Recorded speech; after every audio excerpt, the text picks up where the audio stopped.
अवतार से पहले के चमत्कार साफ दिखाई दे रहे हैं। नरेंद्र मोदी जी का जब से संभल की धरती पर कदम पड़ा है, नरेंद्र मोदी जी के कदम जब से संभल की धरती पर पड़े हैं, संभल में नए नए चमत्कार हो रहे हैं। ओवैसी साहब को, असदुद्दीन ओवैसी साहब को ये फैसला करना है कि वो हिंदुस्तान में सियासत करना चाहते हैं या अफगानिस्तान में। ओवैसी साहब बहुत अच्छे इंसान हैं, बड़े पढ़े लिखे बैरिस्टर हैं, वकील हैं, लेकिन कभी कभी उनमें ना जिन्ना की रूह घूमती है।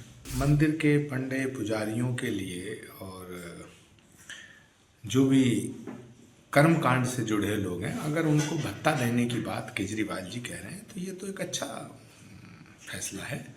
लेकिन अब सरकार किसकी बनेगी किसकी नहीं बनेगी, ये एक बड़ा सवाल है।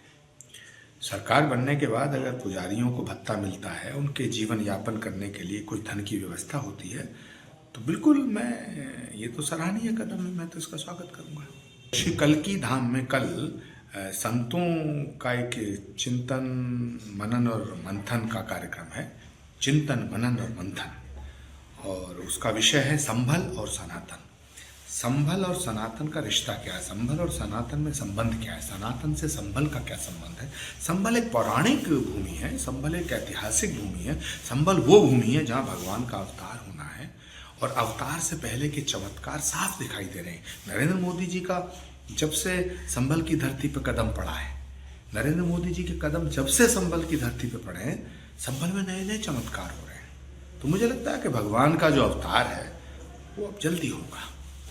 अच्छा, असदुद्दीन ओवैसी ने जो पुलिस चौकी संभल में बन रही है, उसके लिए कहा कि वो वक्फ बोर्ड की जमीन है। देखिए,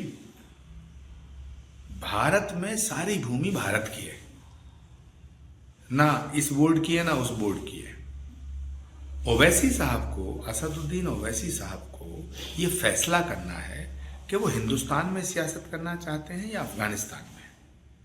वो भारत के संविधान को मानते हैं या यहाँ शरिया लागू करना चाहते हैं।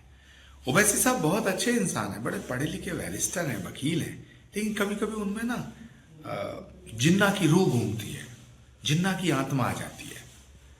तो इस देश को तोड़ने की बात ना करें, हिंदुस्तान के मुसलमानों की रहनुमाई करने की बात कर रहे हो तो हिंदुस्तान के मुसलमानों को धोखा ना दें। वो अपने आप को बाबर से ना जोड़ें, तैमूर लंग से ना जोड़ें, औरंगजेब से ना जोड़ें।